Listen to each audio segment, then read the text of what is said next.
Hello and welcome to startup nation. आपके साथ मैं हूं विपिन भट्ट। स्टार्टअप नेशन के वीकेंड एडिशन में आपका स्वागत है। आज स्टार्टअप नेशन में आपके लिए कुछ स्पेशल है, कुछ खास।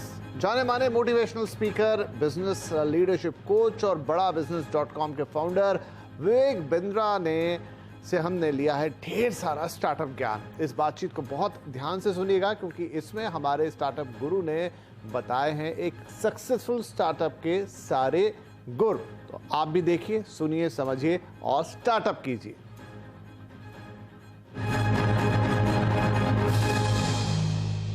स्वागत कीजिए मेरे साथ डॉक्टर विवेक बिंद्रा का। सर बहुत स्वागत है आपका and we are really happy to have you on the startup nation. तो सबसे पहला सवाल मैं आपसे यही लेकर आता हूं कि जो इस समय देश का स्टार्टअप है या देश का यूथ है, उसके लिए अपॉर्चुनिटीज के जो रास्ते खुल गए आज, क्या वैसा कभी पहले माहौल देश में था या वैसे कभी मौके देश में थे? धन्यवाद विपिन जी, थैंक यू वेरी मच। आपका लेजेंडरी शो स्टार्टअप नेशन, जिसको लोग बड़ा पसंद करते हैं, सीएनबीसी आवाज एक लेजेंडरी चैनल है। स्टार्टअप पे जो आपने प्रश्न पूछा, आज पहली दफा ऐसा हुआ है कि कैपिटलिज्म विदाउट कैपिटल का जमाना आया है। ये पहली बार ऐसा हुआ है।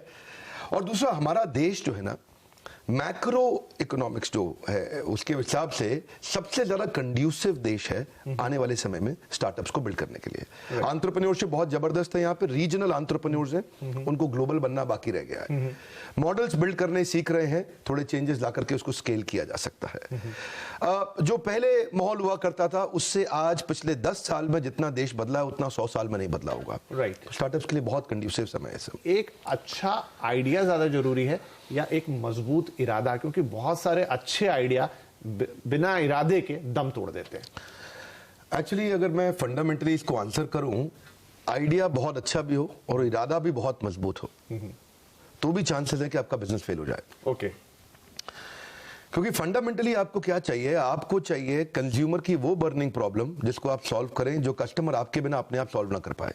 ठीक है। पहला फंडामेंटल ये होना चाहिए। अगर आप दुनिया की कोई भी बेस्ट ऑर्गेनाइजेशन को देखें जिसने मोनोपोली क्रिएट करी है मार्केट के अंदर, उसने 2 प्रश्नों का उत्तर दिया है। पहला, कस्टमर की बर्निंग प्रॉब्लम क्या है। दूसरा, ऐसे कैसे सॉल्व करूं कि कस्टमर मेरे बिना अपने आप सॉल्व ना कर पाए। दूसरा थोड़ा लंबा स्टेटमेंट है तो रिपीट करूंगा, ऐसे कैसे सॉल्व करूं कि वो मेरे बिना अपने आप ना कर पाए सॉल्व। ओके। तो वहां से उसके बाद फिर उसको एग्जीक्यूट करने का समय आता है। उसके प्रोडक्ट्स लेने हैं, छोटा छोटा उसके एमवीपी जिसको बोलते हैं मिनिमम वायबल प्रोडक्ट। एमवीपी का साधारण भाषा में अर्थ हो गया कि क्या कस्टमर मुझको एडवांस देने को तैयार है जो मैं नया प्रोडक्ट लेके आ रहा हूं? क्या कस्टमर मुझको थोड़ा डिपॉजिट देने को तैयार है जो मैं प्रोडक्ट लेकर के आ रहा हूं?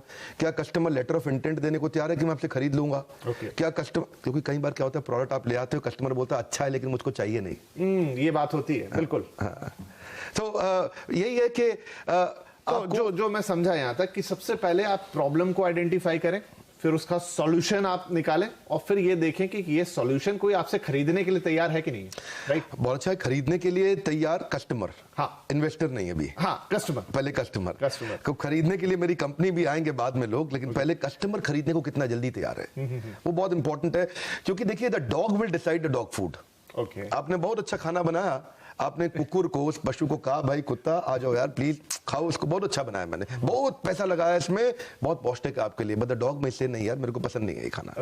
Let the dog decide the dog food. थोड़ा कठोर लगता है सुनने में पर बात बड़ी सरल है। आपका कंज्यूमर का प्रॉब्लम नहीं सॉल्व करना है, उसका बर्निंग प्रॉब्लम सॉल्व करना है। ज्वलंत समस्या नहीं। ये थोड़ा फर्क है इसमें। राइट। तो एक स्टार्टअप के लिए जरूरी है आइडिया ले आओ, इरादा भी ले आओ, लेकिन सबसे पहले एक तो पहले प्रॉब्लम को आइडेंटिफाई करो जो लोग खुद उसे सॉल्व नहीं कर पा रहे हैं, फिर आप उसका सॉल्यूशन लेकर आओ, फिर देखो कि सॉल्यूशन को ग्राहक मिलते हैं कि नहीं मिलते हैं। तो यहां से आपकी शुरुआत होनी चाहिए। जितना बड़ा प्रॉब्लम उतना बड़ा प्रीमियम। जी। अगर आपको देखिए, प्रीमियम 2 प्रकार से है। या तो प्रॉफिट के आपको दृष्टिकोण से प्रीमियम मिल सकता है या मार्केट शेयर के। जितनी बड़ी प्रॉब्लम सॉल्व करेंगे उतना बड़ा प्रीमियम मिलेगा। इसको बोलते हैं हैसल प्रीमियम। ओके। फोकस वहीं करना है सारा। आपने तो मूवी देखी अक्षय कुमार की पैडमैन, वहां जाके अमेरिका में क्या बोला, माय कंट्री बिग प्रॉब्लम, वही है फाउंडेशन। ओके, ठीक है। तो चलिए, आप अगर स्टेज पर आ गए तो पहचानेंगे कैसे, कैसे अपने आप को वो टेस्टिंग वाटर में कैसे डालेंगे, कैसे करेंगे कि नहीं भाई ये जो मैं कर रहा हूं ये ठीक है, अब यहां से आगे बढ़ना चाहिए, वो कैसे खुद को आइडेंटिफाई कैसे करेंगे? 7-8 चीजों का ध्यान रखना पड़ता है इसमें तो। अगर कोई बिजनेस को मैं आपको लिटमस टेस्ट करना है, आपने कहा टेस्ट कैसे करें, आइडेंटिफाई कैसे करें, कैसे पहचाने, समझे कि मैं ठीक कर रहा हूं कि नहीं कर रहा। पहला, जो आप बर्निंग प्रॉब्लम सॉल्व कर रहे हैं कस्टमर की, वो सॉल्व करते वक्त कहीं आप वो तो नहीं कर रहे हैं जो बाकी सब पहले से कर रहे थे। That's an important question, right. क्योंकि वहां से आप जब तक आपका कंज्यूमर एडवांटेज और कॉम्पिटिटिव एडवांटेज दोनों साथ साथ चलेंगे। कॉम्पिटिटिव एडवांटेज क्या है? आसपास को देख के। कंज्यूमर एडवांटेज क्या है? मेरे कस्टमर को बड़े ध्यान से देख के। तो पहला चीज तो ये है कि जो आप प्रॉब्लम सॉल्व कर रहे हैं, ऐसा नहीं कि वो आप सेम चीज कर रहे हो जो सब कर रहे थे। दूसरा, जब आप करते हैं इसको सॉल्व करते वक्त आपको ये देखना है कि क्या मेरे बिजनेस में मैं कितनी जल्दी और किस क्वांटम पे पैसा वापस रिकवर कर पाऊंगा, जो मैं बेसिक इन्वेस्टमेंट इसके अंदर करने वाला हूं, जिसमें दो चीजें हैं, एक है नेगेटिव कैश फ्लो और दूसरा नेगेटिव मार्जिन। Okay. ये दोनों को संभालना जरूरी है, क्योंकि हम ना सर्वाइवरशिप बायस में फंस जाते हैं। आप लोग के न्यूज चैनल में, अखबारों में बहुत बढ़िया बढ़िया न्यूज आती है और उसमें जो सर्वाइव किए थे ओयो, हाँ, अक्सर सक्सेस स्टोरी आती है स्टोरी, और वो स्टोरी देख करके लगता है ये तो मैं भी कर लूंगा, ये तो बहुत आसान है। वो सर्वाइवरशिप बायस है। Okay. आप उसमें पीछे 10,000 लोगों ने ट्राई किया था तो एक आगे निकला है उसमें। उसको देख करके एकदम से अपने को नेगेटिव मार्जिन और नेगेटिव कैश फ्लो वाले बिजनेस में अचानक नहीं घुसना चाहिए। Okay. तो शुरू से, because expansion without margin is committing suicide. Okay. So unless आपके पास डीप पॉकेट्स हो, तो कोई भी आपके पास इन्वेस्टर आएगा वो देखेगा पहले कि बिजनेस में कंटिन्यूटी कितनी है, तो उसको बोलेंगे रेकरिंग रेवेन्यू मॉडल। तीसरा चीज, अगर आपके बिजनेस में कंटिन्यूटी नहीं है, रेकरिंग रेवेन्यू नहीं है, कोई ऐसी चीज जो आदमी बार बार खरीदेगा। अब शेव जो है आपको रोज करनी है, आपने रोज स्टूडियो पे आना है विपिन जी, आप शेव किए बिना कैसे आएंगे? नहीं आ सकते। तो अब वो रेजर है जो उसके लिए जरूरी है, उसको रोज खरीदना है। क्या आपका प्रोडक्ट ऐसा है जो साल 2 साल 5 साल में एक बार लेगा, या फिर वो एक ऑप्शन है कि कंपल्शन है कस्टमर के लिए? बहुत इंपॉर्टेंट चीज है। राइट। आपका प्रोडक्ट एक ऑप्शन है कि कंपल्शन है? आपका प्रोडक्ट ऑक्सीजन है कि नहीं है? Right. फिर इसके बाद ये देखना है जो आपकी जो मार्केटिंग कैंपेन है उसमें influencer, decider, buyer, consumer, initiator कौन कौन है, यानी कि आपका डिसीजन मेकिंग यूनिट कौन है। ऐसा ना हो कि आप जिसके साथ जिसको माल बेच रहे हो वो डिसाइडर ही ना हो, डिसाइडर उसके बिहाफ पे कोई और हो, तो पैसा ज्यादा खर्च हो जाएगा। प्रेस्टीज ने किया था अच्छा काम, एक बार मास्टर स्ट्रोक खेला था, चेस खेलता होगा जरूर, जैसे क्या बोलते हैं शय और मात, जो बीवी से करे प्यार वो प्रेस्टीज से कैसे करे इनकार। राइट। दोनों को पकड़ लिया। अभी पत्नी बोले पति को प्रेस्टीज दिलाओ, बोले नहीं तो तुम प्यार नहीं करते मुझसे। बिल्कुल। तो आपको initiator, influencer, decider, buyer, consumer सबका ध्यान रखना पड़ेगा। कंज्यूमर के फीडबैक लेने की तैयारी करनी पड़ेगी, इसको बोलते हैं इंप्रूवमेंट साइकिल। अगर आप फीडबैक की तैयारी नहीं कर रहे, क्योंकि कस्टमर सिग्नल देता है, अच्छी कंपनी, अच्छा ब्रांड प्रोडक्ट बना देता है। आई say that one more time, क्योंकि मैं गोल्डन स्टेटमेंट दोबारा बोलता हूं। कस्टमर सिग्नल देता है, अच्छा ब्रांड प्रोडक्ट बना देता है। जब कस्टमर सिग्नल देता है, कमजोर ब्रांड उसको इग्नोर कर देता है। कस्टमर आपसे वही मांगेगा जो कोई नहीं दे सकता, और अगर आपने वो दे दिया, हाईएस्ट हेडरूम ऑफ ग्रोथ है, क्योंकि वो कोई दे नहीं सकता। सो आपको ढक्कन खोलना पड़ेगा। अपन क्या बोलते हैं, मेरी ट्रेनिंग प्रोग्राम में बोलते हैं कि जितना ढक्कन मोटा उतना धंधा छोटा। You got to start asking this solution oriented questions. जब आप फंडिंग की तैयारी कर रहे हैं, जब आप अपने इन्वेस्टर की तरफ जा रहे हैं, तो आपको कैसे वो तैयारी करनी चाहिए ताकि आपका जो तीर है वो निशाने पे लगे जाके? बहुत अच्छा। देखिए, इन्वेस्टर के पास जाने से पहले कुछ चीजों को इंपॉर्टेंट समझना है आपको। इन्वेस्टर उस बिजनेस में इंटरेस्ट नहीं लेता जो ट्रांजैक्शनल है नेचर में। ओके। जिसमें माल दो पैसा लो, माल दो पैसा लो। अगर आपका बिजनेस का फॉर्मेट जीव जीवस्य जीवनम शास्त्र में बताया गया है, जब एक जीव का जीवन दूसरे जीव के जीवन पर निर्भर होने लग जाए, जिसको बोलते हैं इकोसिस्टम। इकोसिस्टम तो हम रोज चर्चा करते हैं, आप बिजनेस न्यूज चैनल में करते हैं, हम भी अपनी ट्रेनिंग में करते हैं। इकोसिस्टम का फाउंडेशन समझना जरूरी है। फाउंडेशन है एक जीव का जीवन दूसरे जीव के जीवन पे निर्भर कैसे करे, ताकि सब लोग इकट्ठे मिलकर उसको इवॉल्व करें। दुनिया की 10 सबसे बड़ी कंपनी में से अगर आपने 5 उठा लें, अल्फाबेट मतलब गूगल, प्रोजेक्ट नहीं है, प्लेटफॉर्म है। राइट। माइक्रोसॉफ्ट प्रोजेक्ट नहीं है, प्लेटफॉर्म है।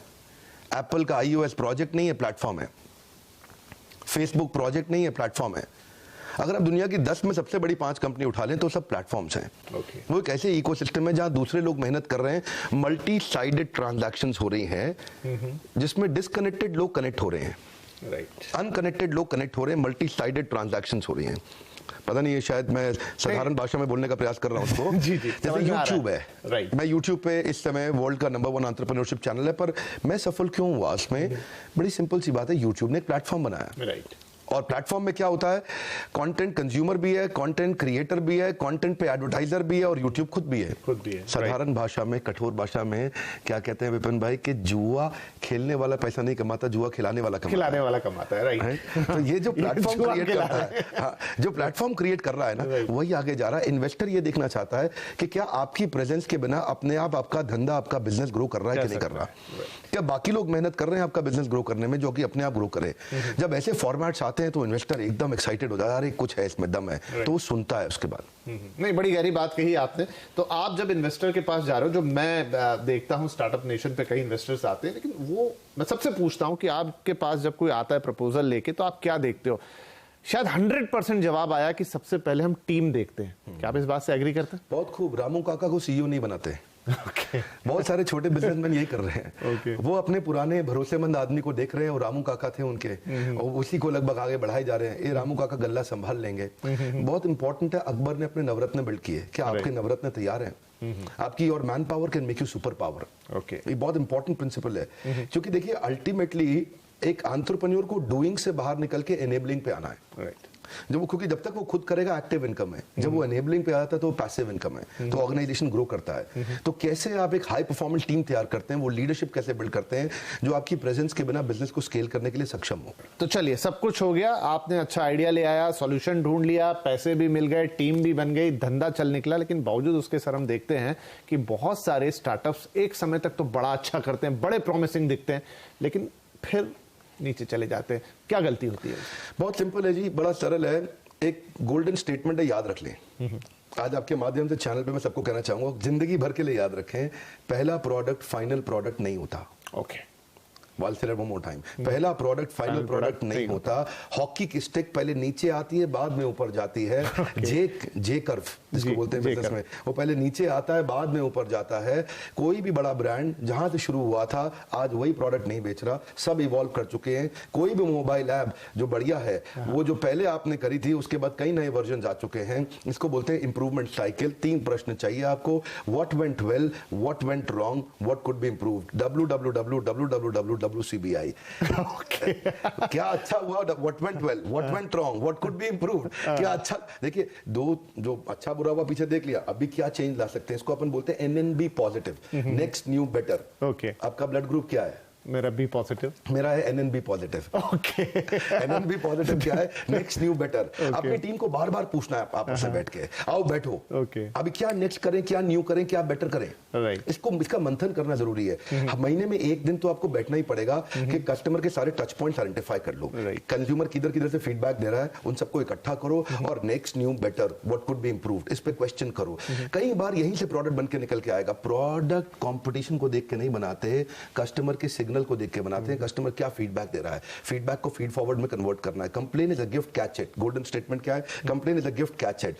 आपको ये मानना ही पड़ेगा, आपका प्रश्न को मैं समराइज करता हूं उत्तर को मैं, कि मानना ही पड़ेगा कि बिजनेस में प्रॉब्लम आएगी आएगी। बिजनेस फेल होएगा क्योंकि पहला प्रोडक्ट फाइनल नहीं होता। तो इसलिए पहले पायलट एक्सपेरिमेंटेशन करिए, स्केल अप नहीं करिए, बिकॉज स्केल किल्स। राइट, एकदम स्केल नहीं करना कभी भी, स्केल किल्स। एकदम पट पट पट पट बिजनेस बड़ा करें। बड़ा बिजनेस में पहले बिजनेस खड़ा करेंगे, बाद में बड़ा करेंगे। हम आपको शुक्रिया कहेंगे, बहुत बहुत शुक्रिया कि आप स्टार्टअप नेशन में आए, आज हमारे स्टार्टअप गुरु बन के, और इस खास स्पेशल एपिसोड में आपने हमारी जो यंग एस्पिरेंट जनता है देश की, जो स्टार्टअप करना चाहती है, कुछ बड़ा करना चाहती है, उनको एक मजबूत इरादा दिया। बहुत बहुत शुक्रिया हमसे बातचीत करने। मैं सबसे दरखास्त करूंगा, स्टार्टअप नेशन के इस प्रोग्राम को रेगुलरली देखिए। बहुत बहुत धन्यवाद। Thank you sir, thank you.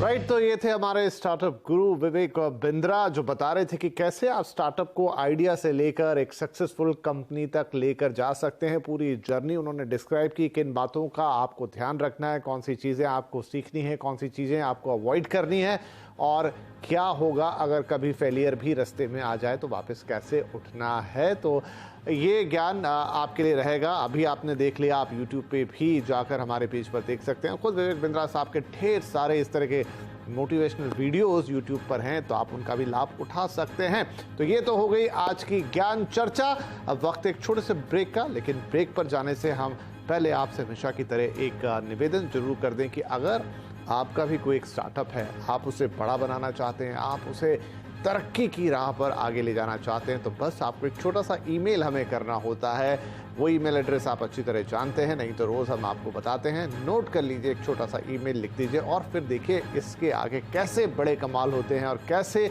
आपका स्टार्टअप सफलता की नई सीढ़ियों पे चलता है, क्योंकि वो यहाँ फीचर होगा और उसके बाद पूरी दुनिया उसे जानेगी, पहचानेगी और आपको सलाम करेगी। तो एक छोटा सा ब्रेक के बाद आज हम बात करेंगे कि कैसे ई फार्मेसी के धंधे में स्टार्टअप्स जो हैं वो वैसे तो अच्छा कर रहे हैं लेकिन कुछ मुश्किलात हैं, उनसे कैसे आगे निकलेंगे, क्या दिक्कतें हैं, क्या सब बातें हैं, छोटे से ब्रेक के बाद।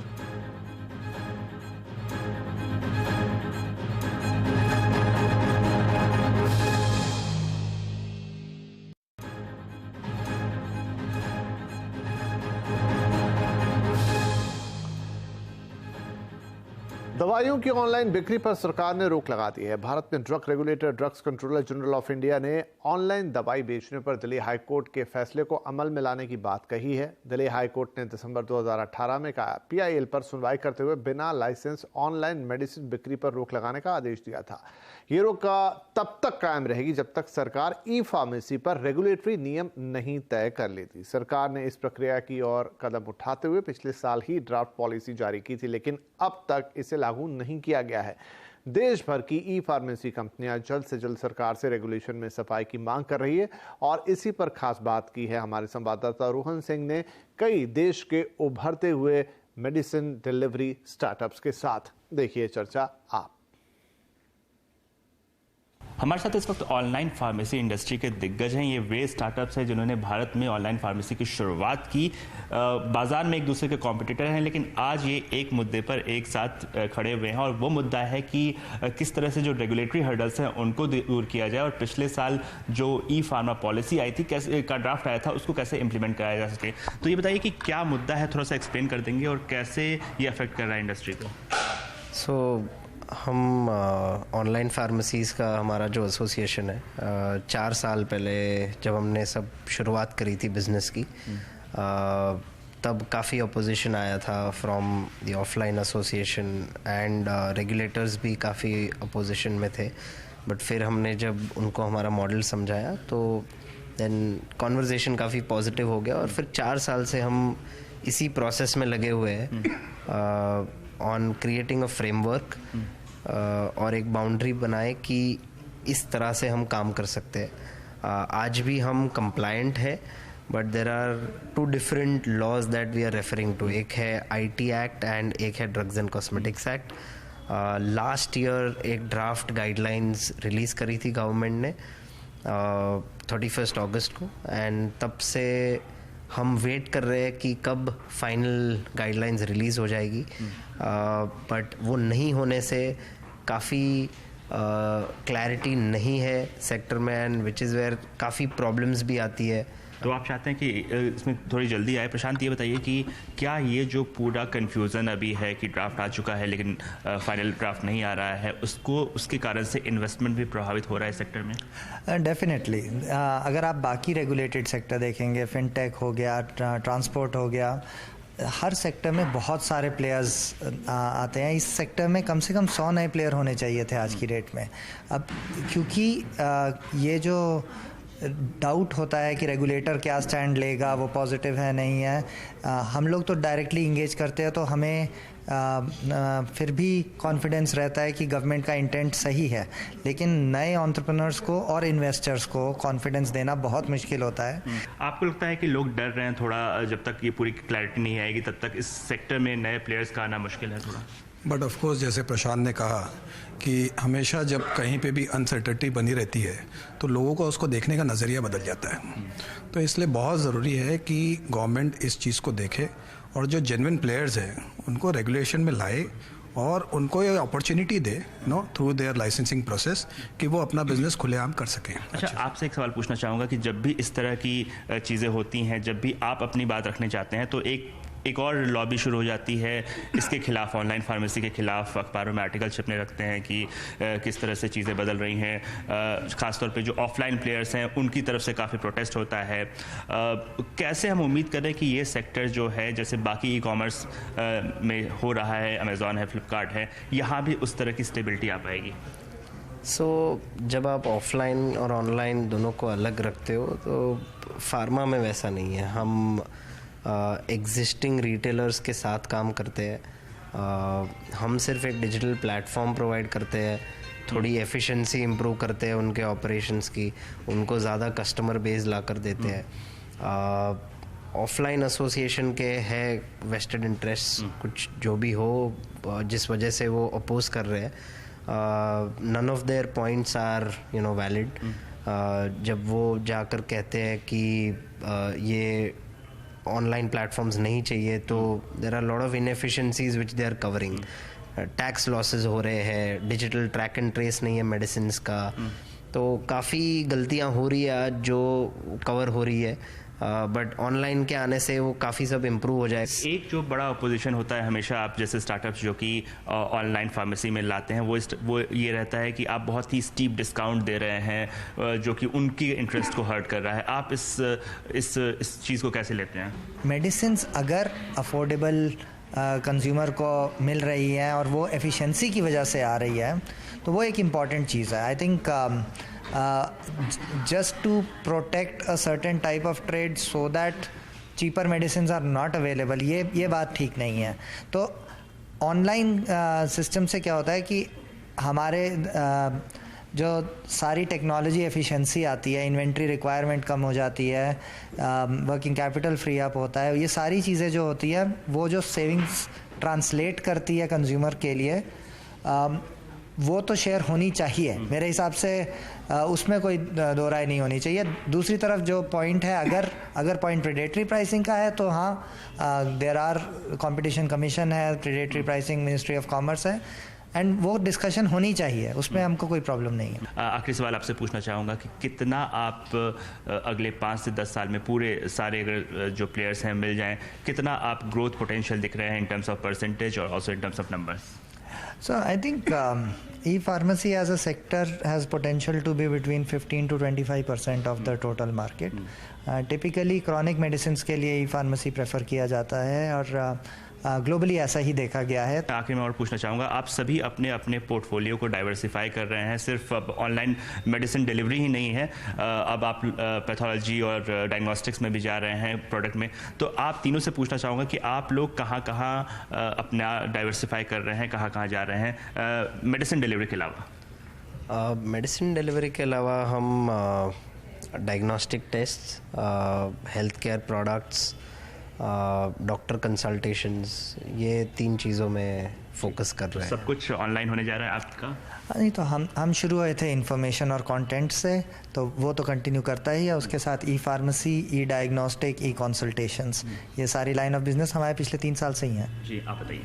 सेम है, हम लोग जो पैरामीटर्स पे काम कर रहे हैं वो exactly we are moving in the same direction. तो काफ़ी बड़ा स्कोप है ऑनलाइन फार्मेसी में, और इस सेक्टर में अगर कुछ जो रेगुलेटरी हर्डल्स हैं उनको दूर कर लिया जाए तो बहुत ज़्यादा पोटेंशियल है नए एंटरप्रेन्योर्स के लिए, स्टार्टअप्स के लिए जो इस सेक्टर में आना चाहते हैं। रोहन सिंह, दिल्ली। तो ये थी फार्मेसी कंपनियों से वो पूरी बातचीत। नए ड्राफ्ट रेगुलेशन का इंतज़ार है, उस पर एक फाइनल कॉल का इंतज़ार है। फिलहाल इन पर लग गई है रोक, लेकिन जैसा हमने कहा कि 3-4 ये जो बड़े स्टार्टअप्स हैं इन्होंने काफ़ी सारा इसमें निवेश किया हुआ है, और अब देखना होगा कि सरकार की पॉलिसी इस पर कैसी आती है।